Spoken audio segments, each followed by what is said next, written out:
ಕಾರ್ಮಿಕರ ವಿವಿಧ ಬೇಡಿಕೆಗಳನ್ನು ಈಡೇರಿಸುವಂತೆ ಒತ್ತಾಯಿಸಿ ಸಿಐಟಿಯು ನೇತೃತ್ವದಲ್ಲಿ ಪ್ರತಿಭಟನೆ ನಡೆಯಿತು. ಮಾಸಿಕ 36,000 ರೂಪಾಯಿ ಕನಿಷ್ಠ ವೇತನ ನಿಗದಿ, ಗುತ್ತಿಗೆ ಕಾರ್ಮಿಕರ ಕಾಯಂಗೊಳಿಕೆ ಹಾಗೂ ಕಾರ್ಮಿಕ ಸಂಹಿತೆಗಳಿಗೆ ಕರ್ನಾಟಕ ಪರ ತಿದ್ದುಪಡಿಗಳನ್ನು ತರಬೇಕೆಂದು ಆಗ್ರಹಿಸಿ ನಗರದ ಟಿಪ್ಪು ಸುಲ್ತಾನ್ ಉದ್ಯಾನವನದಲ್ಲಿ ಕಾರ್ಮಿಕರು ಪ್ರತಿಭಟನೆ ನಡೆಸಿದರು.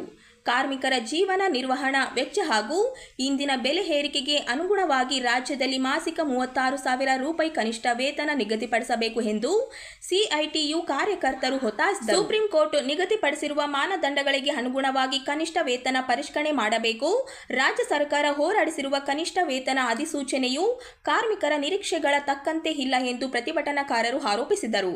ಇದೇ ವೇಳೆ 2025 ಏಪ್ರಿಲ್ 11ರಿಂದಲೇ ಕನಿಷ್ಠ ವೇತನ ಜಾರಿಗೆ ಬರುವಂತೆ ತಿದ್ದುಪಡಿ ಮಾಡಿ ಅಧಿಸೂಚನೆ ಹೊರಡಿಸಬೇಕು. 4 ಕಾರ್ಮಿಕ ಸಂಹಿತೆಗಳಿಗೆ ಕಾರ್ಮಿಕರ ಪರವಾದ ಕರ್ನಾಟಕ ತಿದ್ದುಪಡಿಗಳನ್ನು ತರಬೇಕು ಹಾಗೂ ಗುತ್ತಿಗೆ ಕಾರ್ಮಿಕರನ್ನು ಕಾಯಂಗೊಳಿಸಬೇಕು ಎಂದು ಸರ್ಕಾರವನ್ನು ಒತ್ತಾಯಿಸಿದರು. ಗುತ್ತಿಗೆ ಪದ್ಧತಿ ಕೈ ಬಿಡಲೇಬೇಕು, ಎಲ್ಲ ಮಾಡಲೇಬೇಕು. ಎಲ್ಲ ಸ್ಕೀಮ್ ನೌಕರರು 4 ಸಮಿತಿಗಳಲ್ಲಿ ಕಾರ್ಮಿಕ ಪರವಾದಂತ ಕಾನೂನುಗಳನ್ನು ತಿದ್ದುಪಡಿ ಮಾಡಲೇಬೇಕು. ಸಮಿತಿಗಳಲ್ಲಿ ಕಾರ್ಮಿಕ ಪರವಾದಂತ ಕಾನೂನುಗಳ ತಿದ್ದುಪಡಿ ಮಾಡಲೇಬೇಕು. ಗುತ್ತಿಗೆ ಪದ್ಧತಿ ನಾಶವಾಗಲಿ. ಎಲ್ಲರಿಗೂ ಕನಿಷ್ಠ ವೇತನ 36,000 ರೂಪಾಯಿ ಜಾರಿಯಾಗಲಿ. ಬೇಕೇ ಬೇಕು. ಇನ್ನೇನು ಕೆಲವೇ ನಿಮಿಷಗಳಲ್ಲಿ ಇದರಲ್ಲಿ ಉದ್ದೇಶಿಸಿ ಮಾತನಾಡಲಿದ್ದಾರೆ. ತಾವೆಲ್ಲರೂ ಮುಖಂಡಗಳು ಬಂದಿದ್ದಾರೆ. ಈಗ ಕರ್ನಾಟಕ ಪ್ರಾಂತ ರೈತ ಸಂಘದ ಮುಖಂಡರು, ಕರ್ನಾಟಕ ಪ್ರಾಂತ ಕೃಷಿ 2 ನಿಮಿಷ ಶುಭ ಕೋರಿ ಮಾತಾಡ್ರಿ. ಆಮೇಲೆ ನಾವು ಅದು ಏನ್ ಪ್ರಾರಂಭ ಆಗ್ತದೆ ಅದ್ರ ಜೊತೆಗೆ ನಡೆಸ್ತೀವಿ. ನಮ್ಗೆ SIR ಬೇಡ ಅಂತೇಳಿ ಕೂಡ ನಮ್ಮ ನಿಲುಮೆ ಇದೆ. ನಮ್ದು CIT ಒಂದು ಅದಕ್ಕೆ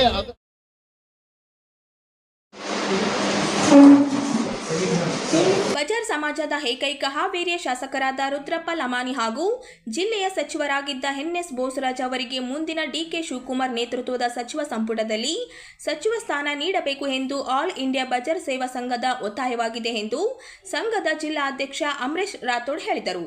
ಅವರಿಂದು ನಗರದ ಸುದ್ದಿಗಾರರೊಂದಿಗೆ ಮಾತನಾಡಿ, ಸಿದ್ದರಾಮಯ್ಯ ಮುಖ್ಯಮಂತ್ರಿ ಸಂದರ್ಭದಲ್ಲಿ ಬಜಾರ್ ಸಮಾಜಕ್ಕೆ ಅನ್ಯಾಯವಾಗಿದೆ. ಸಮಾಜದ ಶಾಸಕರಿಗೆ ಸಚಿವ ಸ್ಥಾನ ನೀಡದೆ ಕಾಂಗ್ರೆಸ್ ಪಕ್ಷ ಅನ್ಯಾಯ ಮಾಡಿದೆ.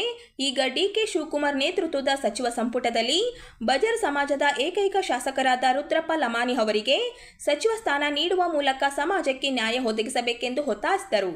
ಅದೇ ರೀತಿ ಜಿಲ್ಲೆಯ ಹಿರಿಯ ರಾಜಕಾರಣಿ ಎಲ್ಲ ಸಮಾಜಗಳನ್ನು ಒಗ್ಗಟ್ಟಿಗಾಗಿ ತೆಗೆದುಕೊಂಡು ಹೋಗುವ ಹಾಗೂ ಬಜಾರ್ ಸಮಾಜದ ಅಭಿವೃದ್ಧಿಗೆ ಸದ್ದಾಬದ್ಧರಾಗಿರುವ ಜಿಲ್ಲೆಯ ಸಚಿವರಾಗಿದ್ದ NS ಬೋಸರಾಜ್ ಅವರಿಗೆ ಮತ್ತೊಮ್ಮೆ ಸಚಿವರನ್ನಾಗಿ ಮಾಡಬೇಕೆಂದು ಒತ್ತಾಯಿಸಿದರು. ಹಾವೇರಿ ತಾಲೂಕಿನಲ್ಲೇ ಅವರು ಪ್ರತಿನಿಧಿ MLA ರಾದಾರ. ಈಗ ಸಾಕಷ್ಟು ಬಾರಿ ಎಂದು ಮಾಜಿ ಸಚಿವರಾಗಿ ಕಾರ್ಯನಿರ್ವಹಿಸ ಮಾಡಿದ್ದಾರೆ. ಆದರೆ ಈಗ ಇಂದು 3 ವರ್ಷದ ಹಿಂದೆ ನಮ್ಮ ಸಮಾಜಕ್ಕೆ ಭಾಳ ಅನ್ಯಾಯ ಆಗಿದೆ. ನಮ್ಮ ಸಮಾಜಕ್ಕೆ ಭಾಳ ಅನ್ಯಾಯ ಏನಾಗಿದೆ ಅಂದರೆ ಏಕಾಏಕಿ ಒಬ್ಬರೇ ನಮ್ಮ MLA, ಆದರೆ ಒಬ್ಬರಿಗೆ ನಮ್ಮ ಸಚಿವ ಸ್ಥಾನವನ್ನು ನೀಡಲಾರ್ದಂತ ನಮ್ಮ ಸಮಾಜಕ್ಕೆ ಭಾಳ ಹಾನಿ ಆಗಿದೆ ಅಂತ ನಾನು ಇಲ್ಲಿ ನಿಮ್ಮ ಮುಖಾಂತರ ಹೇಳಕತ್ತೀನಿ. ಮತ್ತೆ ಏನಿಲ್ಲ ಅಂದ್ರೆ ಈಗ ನಾಳೀಗ ಸಂಪುಟ ಆದಾಗ ಸಚಿವ ಸ್ಥಾನ ನೀಡಲೇಬೇಕು, ರುದ್ರಪ್ಪ ಲಮಾಣಿ ಸರಿಗೆ ನೀಡಲೇಬೇಕಂತ ಹೇಳಿ ಈಗ ನಿಮ್ಗೆ ಮುಖಾಂತರ ಅವ್ರಿಗೆ ಒತ್ತಾಯ ಮಾಡಕತ್ತೀನಿ. ಮತ್ತೆ ಇನ್ನ ಏನಂದ್ರ ಮನೆ ಸಭಾಪತಿಯಾಗಿನೂ ಕಾರ್ಯನಿರ್ವಹಣೆ ಮಾಡಿದ್ದಾರೆ.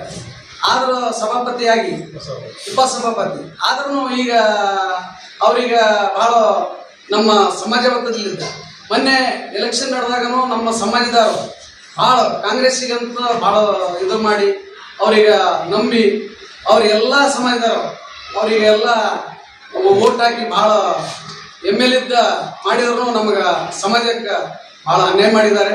ಆ ಅನ್ಯಾಯವನ್ನು ಎಲ್ಲ ಹೃತ್ಪೂರ್ವಕವಾಗಿ ನಮ್ಮೆಲ್ಲರೂ ಸಚಿವರಾಗಲಿ ನಮ್ಮ ನಾಳೀಗ ಆಗ ಸಚಿವ ಸ್ಥಾನದಲ್ಲಿ ಅವರಿಗೆ ನೀಡಬೇಕಂತ ಹೇಳಿ ನಾವೆಲ್ಲ ಸಮಾಜದಲ್ಲಿದ್ದ ನಿಮಗೆ ಒತ್ತಾಯಪೂರ್ವವಾಗಿ ಹೇಳಕತ್ತೀವಿ. ಅದನ್ನ ಮಾಡಲೇಬೇಕಂತೇಳಿ ಈಗೆಲ್ಲರಿಗೆ ಕೋರಿಕೆ. ನಮ್ಗೆ ಈಗ ಇಷ್ಟು ದಿನ ಅವರನ್ನು ಸಚಿವ ಸಂಪುಟದಲ್ಲಿ ತೆಗೆದುಕೊಳ್ಳಬೇಕು, ಬಂಜಾರ ಸಮಾಜಕ್ಕೆ ನ್ಯಾಯ ಒದಗಿಸಿಕೊಡಬೇಕು. ಈ ಹಿಂದೆ ಅವರು ಸಚಿವರಾಗಿ ಸಾಕಷ್ಟು ಕೆಲಸ ಮಾಡಿ ಅನುಭವವುಳ್ಳವರು, ಜನಪ್ರಿಯರಾಗಿದ್ದಾರೆ. ಆ ಒಂದು ದೃಷ್ಟಿಯಿಂದ ಅವರಿಗೆ ಸ್ಥಾನವನ್ನು ನೀಡಬೇಕು. ಈ ಹಿಂದೆ ಲಂಬಾಣಿ ಸಮಾಜವು ಕಾಂಗ್ರೆಸ್ಗೆ ಮತ ನೀಡಿ ರಾಜ್ಯಾದ್ಯಂತ ಕಾಂಗ್ರೆಸ್ಸನ್ನು ಬಲಗೊಳಿಸಿದ್ದಾರೆ. ಆ ಒಂದು ದೃಷ್ಟಿಯಿಂದ ನಮ್ಮ ಸಮಾಜದವರು ತೀರ್ಮಾನ ತೆಗೆದುಕೊಂಡು ಇವತ್ತು ಅವರಿಗಾಗಿ ಸಚಿವ ಸ್ಥಾನ ಸೇರಬೇಕು ಅನ್ನೋ ದೃಷ್ಟಿಯಿಂದ ಇಲ್ಲಿ ಸೇರಿ ಒತ್ತಾಯಿಸ್ತಾ ಇದ್ದಾರೆ. ಮಾನ್ಯ ಜಿಲ್ಲಾಧ್ಯಕ್ಷರು ಅದ್ರ ಬಗ್ಗೆ ಮಾತಾಡ್ತಾರೆ. ಈಗ ನಮ್ಮ ವಿಧಾನ ಪರಿಷತ್ತಿನ ಮಾಜಿ ಸಚಿವರಾದಂಥ NS ಘೋಷರಾಜ್ ಸಾಹೇಬರು ಅವರಿಗೂ ನಾವು ಸಚಿವ ಸ್ಥಾನ ಕೊಡಬೇಕು ನಮ್ಮ ರಾಯಚೂರು ಜಿಲ್ಲೆಯಿಂದ ಅಂತ ನಮ್ಮ ಸಮಾಜ ಒತ್ತಾಯ ಮಾಡ್ತೀವಿ. ಈ ಹಿಂದೆ ಅವರು ಸಾಕಷ್ಟು ನಮ್ಮ ಬಂಜಾರ ಸಮಾಜಕ್ಕೆ ಕೊಡುಗೆ ನೀಡಿದ್ದಾರೆ, ಸಾಕಷ್ಟು ಅಭಿವೃದ್ಧಿ ಕೆಲಸ ಮಾಡಿದ್ದಾರೆ ಸಮಾಜಕ್ಕಾಗಿ.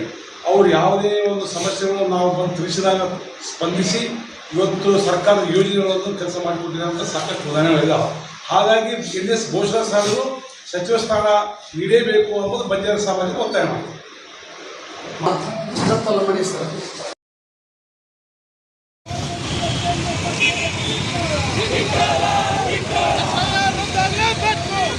ಅಸಾಂವಿಧಾನಿಕ ಮತ್ತು ಪ್ರಜಾಪ್ರಭುತ್ವ ವಿರೋಧಿ ಕೇಂದ್ರ ಚುನಾವಣಾ ಆಯೋಗ ನಡೆಸುತ್ತಿರುವ ಮತದಾರರ ಪಟ್ಟಿಯ ವಿಶೇಷ ತೀವ್ರ ಪರಿಷ್ಕರಣೆ ವಿರೋಧಿಸಿ ಜಾತ್ಯತೀತ ಪಕ್ಷಗಳು, ಜನಪರ ಸಂಘಟನೆಗಳ ಒಕ್ಕೂಟದ ಮುಖಂಡರು ನಗರದ ಅಂಬೇಡ್ಕರ್ ವೃತ್ತದಿಂದ ಟಿಪ್ಪು ಸುಲ್ತಾನ್ ಗಾರ್ಡನ್ವರೆಗೆ ಮೆರವಣಿಗೆ ಜಾಥಾ ನಡೆಯಿತು. ಚುನಾವಣೆ ಆಯೋಗ ನಡೆಸುತ್ತಿರುವ ಮತದಾರರ ತೀವ್ರ ಪರಿಷ್ಕರಣೆ ಪಾರದರ್ಶಕವಾಗಿಲ್ಲ, ಕೇಂದ್ರ ಸರ್ಕಾರದ ಸರ್ವಾಧಿಕಾರ ಧೋರಣೆ ಆಗಿದೆ ಎಂದು ಕೇಂದ್ರ ಸರ್ಕಾರ ವಿರುದ್ಧ ಘೋಷಣೆ ಕೂಗಿ ಆಕ್ರೋಶ ವ್ಯಕ್ತಪಡಿಸಿದರು.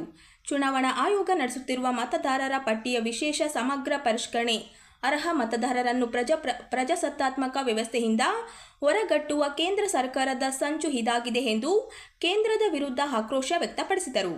ಮತದಾರ ಪಟ್ಟಿ ತೀವ್ರ ಪರಿಷ್ಕರಣೆಗೆ ವಿರೋಧವಿಲ್ಲ, ಅದು ಪಾರದರ್ಶಕ ನಡೆಸಬೇಕು ಎಂದರು. ಕೇಂದ್ರ ಸರ್ಕಾರ ದೇಶದಲ್ಲಿ ಅಧಿಕಾರಕ್ಕೆ ಬಂದು 12 ವರ್ಷಗಳು ಕಳೆದರೂ ಬಾಂಗ್ಲಾದೇಶ ನುಸುಳುಕೋರರನ್ನು ಪತ್ತೆ ಹಚ್ಚಿಲ್ಲ. SIR ಮೂಲಕ ಕೇಂದ್ರ ಸರ್ಕಾರ ದೇಶದ ಜನರಿಗೆ ಅಪಮಾನ ಮಾಡುತ್ತಿದೆ ಎಂದು ಕೇಂದ್ರ ನಡೆ ವಿರುದ್ಧ ತೀವ್ರ ಆಕ್ರೋಶ ವ್ಯಕ್ತಪಡಿಸಿದರು. ಜೈಲಿಗೆ ಹಾಕ್ತಕ್ಕಂಥ ಕೆಲಸ ಮಾಡಿರೋದ್ರಿಂದ ಮೋದಿ ದಾದಾಗಿರಿ ಮಾಡ್ತಾ ಇದ್ದಾರೆ. ಮೋದಿ ದಾದಾಗಿರಿ ನಡೆಯಂಗಿಲ್ಲ. ಬಂತರೋ ಹಿಟ್ಲರ್ ಶಾಹಿ, ಮೋದಿ ಶಾಹಿ ನೈ ಚಲೇಗಾ ಅಂತ ನೀವೆಲ್ಲ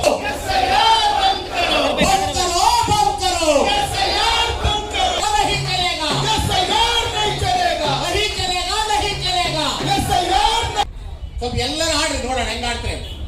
ಓಕೆ, ಮೋದಿ ಅನ್ಕೊಂಡ್ಬಿಟ್ಟಾನ ನಾನು ಮಾಡಿದ್ದೆ ಕಾನೂನು ಅನ್ಕೊಂಡಿದ್ದಾನೆ. ಜಾಗದಲ್ಲಿ ಕೂತು NRC ನ